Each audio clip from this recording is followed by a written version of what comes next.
한국의 주요 뉴스입니다. 국민의힘이 1일 의원총회를 통해 현재의 당 상황을 비상상황으로 규정하며 비상대책위원회 체제로 전환하는 방향으로 총의를 모았다. 이준석 대표 징계 이후 지난 11일 열린 의원총회에서 권성동 원내대표의 당대표 직무대행 체제를 추인한 지 21일 만에 비대위 전환을 사실상 추인한 것이다. 양금희 원내대변인은 이날 오후 의원총회가 끝난 뒤 최고위원들의 사퇴로 당이 비상상황인지에 대한 의원들의 의견을 모았다. 비상상황이라고 하는 의견에 극소수 의원을 제외하고는 모두 동의했다고 밝혔다. 이어 당헌당규 96조에 따르면 비상상황일 때 비대위를 가동할 수 있다며 의원총회는 의견을 모으는 과정이고 실제 비대위 발족과 관련된 의결은 상임전국위원회와 전국위에서 이루어진다고 설명했다. 당헌당규 96조에 따르면 당대표 권리 또는 최고위 기능 상실 등 당의 비상상황이 발생할 경우 안정적인 당 운영 등을 위해 비대위를 둘 수 있게 돼 있다. 이날 의원총회엔 소속 의원 89명이 참석했으며 현재가 비상상황이라는 해석에 반대 의견을 제시한 의원은 1명이었다고 양 원내대변인은 설명했다. 반대 의견을 제시한 사람은 김웅 의원이었던 것으로 전해졌다. 박형수 원내대변인은 당대표 권리가 아닌 사고 상태이고 최고위원들이 사퇴 의사를 계속 표명해 몇 분 남지 않아 기능이 제대로 작동할 수 없다며 야당 대표 사고 상황과 최고위 기능 작동이 안 되는 상황을 합하면 비상상황으로 봐야 한다. 그 부분에 대해 총의를 모은 것이라고 설명했다. 국민의힘은 이날 오전부터 조선, 재선, 3선 이상 중진별 간담회를 거쳐 의원총회에 이르기까지 신속하게 의원들의 총의를 확인함에 따라 비대위 체제 전환의 속도를 낼 것으로 보인다. 최고위가 상임전국위 및 전국위 소집을 의결한 뒤에는 비대위 구성 비대위원장 임명 안건이 상임전국위 및 전국위 의결을 받아야 한다.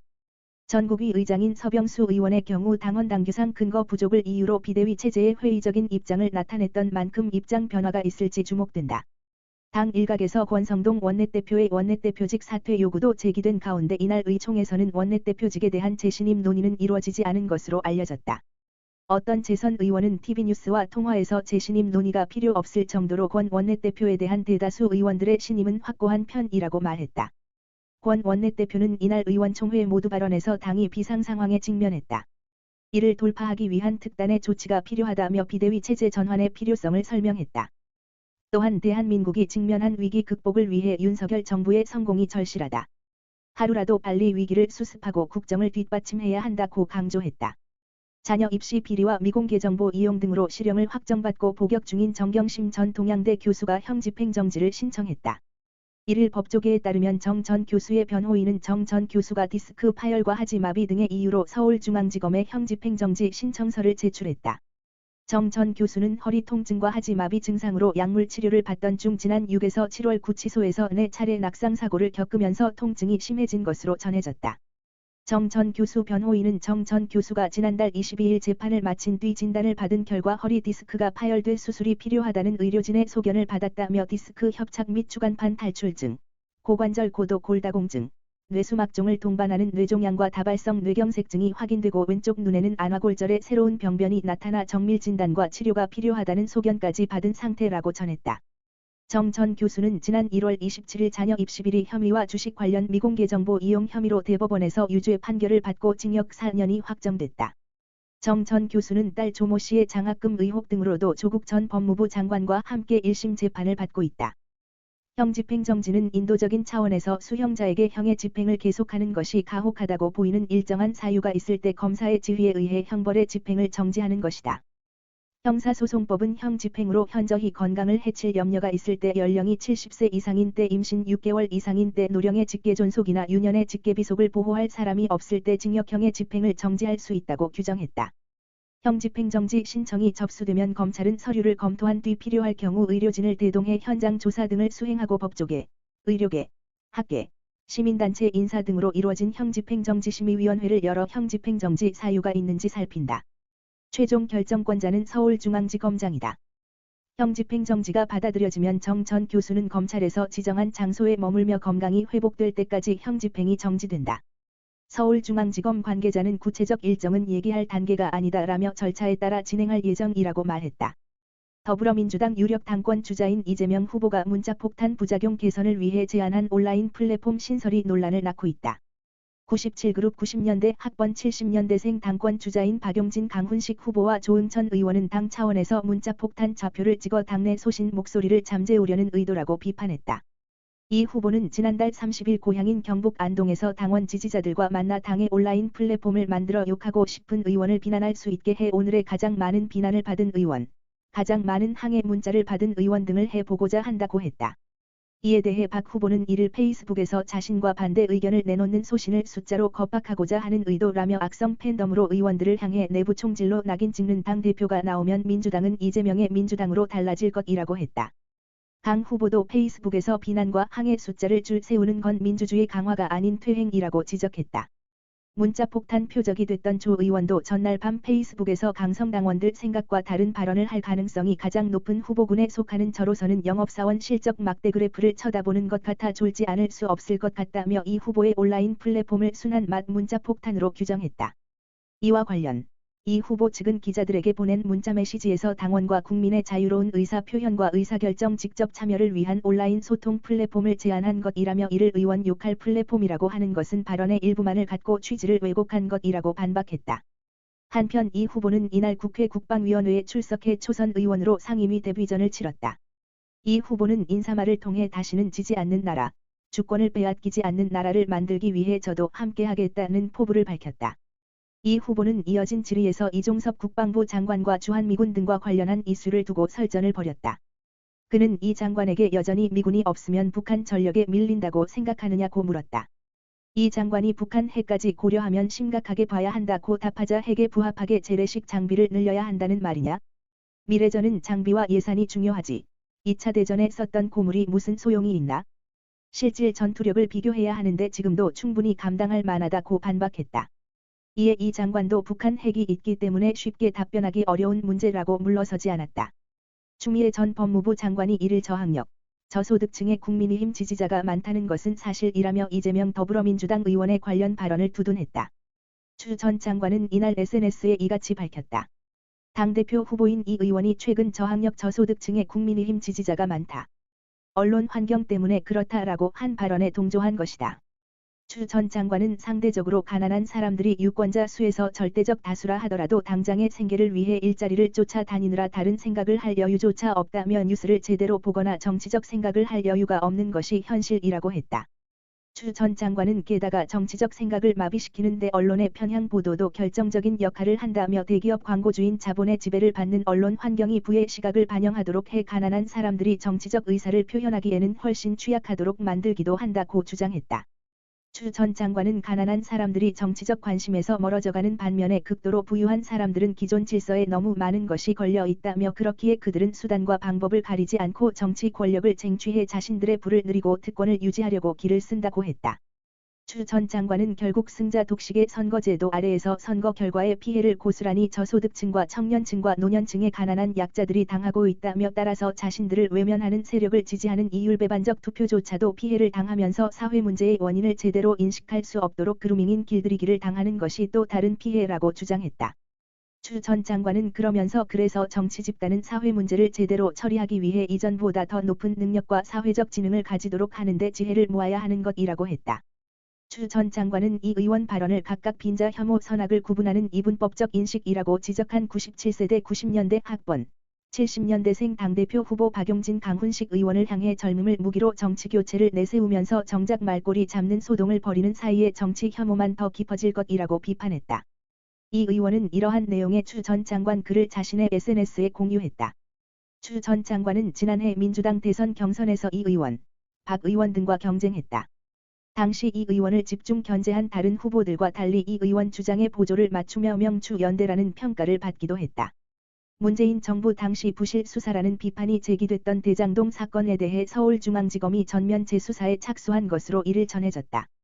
검찰은 민간 개발에 이어 공영 개발 방식으로 추진되던 대장동 사업이 이재명 민주당 의원이 성남시장에 당선된 이후 민관 합동 개발 방식으로 바뀐 과정부터 다시 들여다보는 것으로 전해졌다.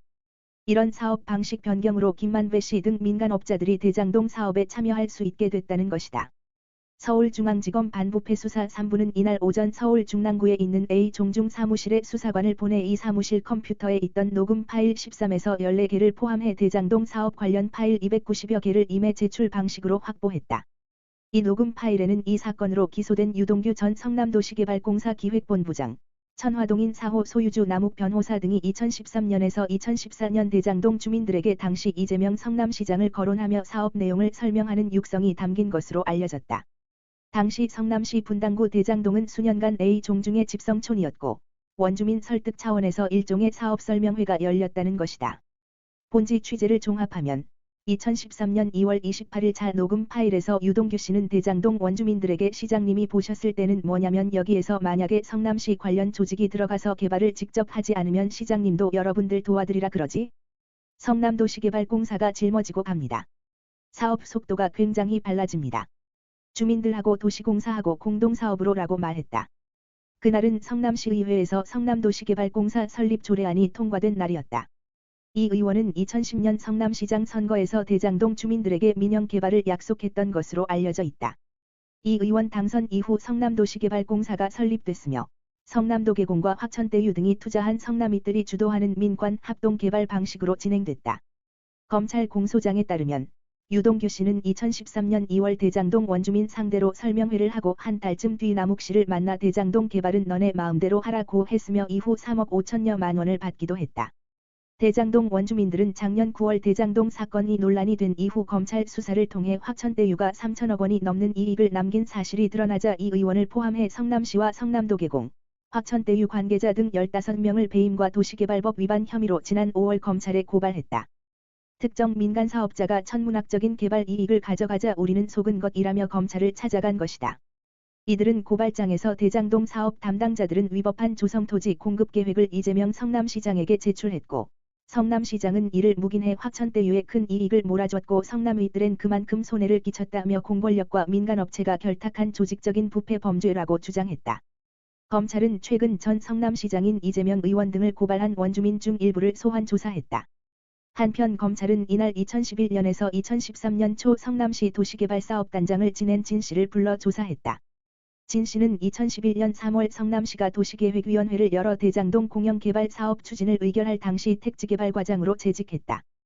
또 같은 해 4월부터 2년 동안 도시개발사업단장으로 일하면서 성남 제1공단 부지를 대장동 도시개발구역과 묶어 개발하는 결합개발 방식을 도입하는 등 사업에 관여했다. 한국은행은 이를 향후 물가와 경제 성장 흐름이 전망에서 크게 벗어나지 않는다면 기준금리를 0.25%포인트씩 점진적으로 인상하는 것이 적절하다고 밝혔다. 다만 예상과 달리 물가가 향후 2 내지 3개월 안에 안정되지 않을 경우 연내 또 한 번의 빅스텝을 단행할 수 있다는 뜻을 시사했다. 한은은 이날 국회 기획재정위원회에 제출한 업무 현황 보고서를 통해 이 같은 통화정책 운용 방향을 예고했다. 이는 이번 달 한은 통화정책 방향 회의에서 기준금리를 0.25% 피만 올리는 베이비 스텝을 밟겠다는 뜻으로 해석된다. 한은은 물가 상승에 대응해 기준금리를 당분간 지속적으로 인상해야 한다고 강조했다. 한은은 보고서를 통해 인플레이션 기대심리 불안으로 2차 효과가 증폭되면서 고물가가 고착되면 경제 전반에 더 큰 피해를 초래할 수 있다고 경고했다. 특히 이창용 한은 총재는 물가가 계속 안정되지 않을 경우 다시 한 번 빅스텝에 나설 수 있다고 시사했다. 한은은 미국의 기준금리가 한국보다 높아진 이른바 역전 현상과 관련해선 외국인 국내 증권 투자 자금이 대규모로 유출될 가능성은 크지 않다고 진단했다. 내외 금리차뿐만 아니라 국내외 경제 여건 등 다양한 요인의 영향을 받기 때문에 과거 3차례 한미 금리 역전기에도 대규모 유출은 없었다는 게 한은의 설명이다. 미국 등 주요국 통화정책 정상화와 우크라이나 사태 장기화 등에 따른 잠재적 금융 불안 가능성에는 우려를 나타냈다. 한은은 국내 금융 시스템은 대체로 안정적이지만 대외 불안 요인이 상존하는 점을 볼 때 금융 불균형 위험이 잠재한다고 밝혔다. 한국은행이 오는 25일 금융통화위원회에서 기준금리를 0.25%포인트 올리는 베이비 스텝 가능성을 시사했다. 다만 물가 상승세를 잡기 위한 기준금리 인상 기조는 당분간 계속될 전망이어서 연내 추가 빅스텝도 배제할 수 없다. 한은은 이를 국회 기획재정위원회에 제출한 업무 현황 보고서에서 물가와 성장 흐름이 현재 전망 경로를 크게 벗어나지 않으면 기준금리를 0.25%포인트씩 점진적으로 인상하는 것이 적절하다고 판단한다고 밝혔다. 미국 연방준비제도가 지난달 27일 2달 연속 기준금리를 0.75%포인트 인상하는 자이언트 스텝을 단행하면서 한미 간 금리 역전 현상이 발생했지만 아직 빅스텝 필요성은 크지 않다고 본 것이다. 그렇지만 오는 9월에서 10월에 물가가 정점을 찍을 것이라는 당국의 예측을 벗어날 경우 또 한 번 빅스텝의 여지도 남아있다. 이날 국회 기재위 전체회의에 출석한 이창용 한은 총재는 해외 요인에 큰 변동이 없다면 소비자 물가 상승률이 6%를 넘어 이내지 3개월 지속한 뒤 조금씩 안정될 것으로 보고 이대로라면 기준금리를 0.25%포인트씩 올릴 가능성이 높다고 말했다. 그러면서 물가가 예상을 벗어나면 정책 폭과 크기는 그때 가서 데이터를 보고 결정해야 할 것 같다며 이 경우 빅스텝의 가능성을 배제할 수 없다고 덧붙였다. 베이비스텝과 빅스텝을 가를 가장 중요한 변수로는 국제 유가가 꼽혔다. 이 총재는 예상한 기조대로 금리 인상을 점진적으로 할 수 있을지 판단할 때 가장 중요한 기준은 아마도 유가 수준이 될 것 같다며 10월 이후에 유가가 크게 오른다면 예상 밖으로 물가가 더 올라가고 통화 정책 기조도 바뀔 수 있다고 말했다. 한은은 올 하반기 성장 둔화 가능성을 염두에 두면서도 여전히 경기보다 물가의 위험이 더 크다고 판단했다. 물가 안정을 위해 당분간은 기준금리 인상 기조가 이어질 수밖에 없다는 의미다. 한은은 올해 연간 소비자 물가 상승률은 5월 전망 수준 4.5%를 상당폭 상회하고 올해 경제 성장률은 전망 수준 2.7%를 소폭 하회할 것이라면서 물가와 성장에 대한 우려가 동시에 커졌지만 현 시점에서는 물가 리스크가 더 크다고 했다. 그러면서 인플레이션 기대 심리 불안으로 2차 효과가 증폭되면서 고물가가 고착될 경우 경제 전반에 더 큰 피해를 초래할 수 있다고 우려했다. 이자 부담 등 서민 고통을 키우는 기준금리 인상을 자제할 필요성이 있다는 국민의힘 김영선 의원의 지적에 이 총재는 물가 오름세를 잡지 못하면 국민의 실질소득이 더 떨어지고 이를 향후 뒤집으려면 더 큰 비용이 수반된다면서 어두운 마음으로 금리를 통해서라도 물가 상승세를 꺾는 것이 중요하다고 생각한다고 답했다. 이창용 한국은행 총재는 현 상황이 스태그플레이션이라고 보기엔 아직 이르다고 평가했다. 그는 한국은행이 2분기 성장률이 0.3% 정도로 전망했지만 실제로는 소비가 많이 늘어 0.7%를 기록했다며 아직까지 국내 경기는 크게 나빠지지 않은 상황으로 내년 성장률이 2%보다 낮을 가능성은 지켜보고 있어 스태그플레이션이라고 지금 확답하기는 이르다 10월쯤 해외 자료를 보고 판단할 것이라고 했다. 올해 2분기 삼성전자, LG전자 등 국내 주요 업체들이 가전 사업에서 최근 7년 동안 가장 낮은 영업이익률을 기록하는 등 기대치에 미치지 못한 성적표를 거뒀다. 특히 TV는 매출과 영업이익 모두 급감하는 등 수요 위축의 직격탄을 맞았다. 2일 삼성전자 분기별 실적을 분석한 결과 삼성전자 생활가전 TV 사업은 올해 2분기 매출 14조 8,300억 원과 영업이익 3,600억 원을 거두어 2.4%의 영업이익률을 기록한 것으로 나타났다. 이는 전년 동기 7.9%의 3분의 1 수준이며 지난 2015년 2분기 1.9% 이후 7년 만에 가장 낮은 수치다. LG전자도 비슷한 추세를 보였다. 올해 2분기 생활가전 TV 사업부는 합산 매출 11조 5,254억 원과 영업이익 4,133억 원을 기록해 영업이익률이 3.6%다. 전년 동기 9.0%보다 크게 낮아졌으며 지난 2015년 2분기 2.5% 이후 2분기 기준 가장 낮은 수준이다. 반면 매출액은 두 회사 모두 증가하는 모습을 보였다. 올해 2분기 삼성전자와 LG전자의 생활가전 TV 사업 매출은 전년 동기보다 각각 1조 4,300억 원, 6,676억 원씩 늘었다. 매출 증가는 백색가전 등 생활가전 사업의 매출 호조에 힘입은 것이다. LG전자는 2분기 생활가전 사업에서 처음으로 매출 8조 원을 넘어섰으며 삼성전자의 경우도 2분기 생활가전 매출이 전년 동기보다 1조 원 이상 늘었다. 경기 불황에도 교체 수요가 꾸준했고 단가가 높은 프리미엄 제품 판매도 늘었다. 올해 폭염으로 에어컨 수요가 급증한 점도 영향을 미쳤다. 그나마 매출이 증가한 생활가전에 비해 TV 사업의 상황은 좋지 않다. LG전자는 2분기 TV 사업 매출이 전년 동기 대비 약 5,500억 원 감소했으며 영업손익은 2015년 2분기 이후 28분기 만에 적자를 냈다. 생활가전 TV 실적을 구분해 발표하지 않은 삼성전자도 2분기 TV 사업에서 적자 또는 손익분기점을 소폭 상회하는 수준의 흑자를 기록한 것으로 추정된다. 생활가전과 마찬가지로 물류비, 마케팅비 등 비용이 증가하면서 수익성이 하락했고 유럽 지역에서 전쟁으로 수요 심리가 위축된 결과다. 특히 콘텐츠 환경이 변화하면서 TV 시장의 축소가 현실화되고 있다는 분석이다. 아무리 시장이 침체되더라도 냉장고, 세탁기, 에어컨 등 생활가전은 한 가정당 한 개씩이라는 기본적인 시장이 있지만 TV는 최근 스마트폰 등 영상 콘텐츠를 소비할 수 있는 채널이 많아지면서 시장 자체가 축소될 여지가 있다는 것이다. 지난달 초 한국투자증권은 올해 글로벌 TV 출하량 예상치를 기존 2억 1,400만 대에서 2억 200만 대로 5.6% 하향 조정했으며 내년 출하량 예상치도 2억 1,600만 대에서 2억 1,100만 대로 2.5% 낮췄다. TV를 제외한 생활가전 시장의 매출 성장세가 이어지는 것과 대조적이다. 삼성증권 연구원은 향후 TV 시장의 축소가 예상된다며 이런 추세는 당분간 계속될 것이라고 말했다. 특히 코로나19로 인해 TV 교체가 지난 2020년과 2021년 크게 늘어난 점도 향후 수요에 부정적 영향을 미칠 것이란 분석이다. TV는 최소 5년 이상의 교체 주기가 있는 만큼 앞으로 수년 동안은 교체 수요가 억눌릴 수 있다는 것이다. 최근 글로벌 경기 불황도 수요 회복 모멘텀을 불투명하게 하는 이유다. TV 업계는 하반기 월드컵 블랙 프라이데이 등 성수기에 마케팅을 집중하고 장기적으로는 수익성이 높은 프리미엄 제품 판매 확대에 주력하는 방향으로 대응할 계획이다. 이 연구원은 OLED TV 등 프리미엄 제품의 판매 확대와 가전과의 통합 브랜딩이 수익성 유지의 열쇠가 될 것이라고 말했다. 오늘도 시청해 주셔서 감사합니다.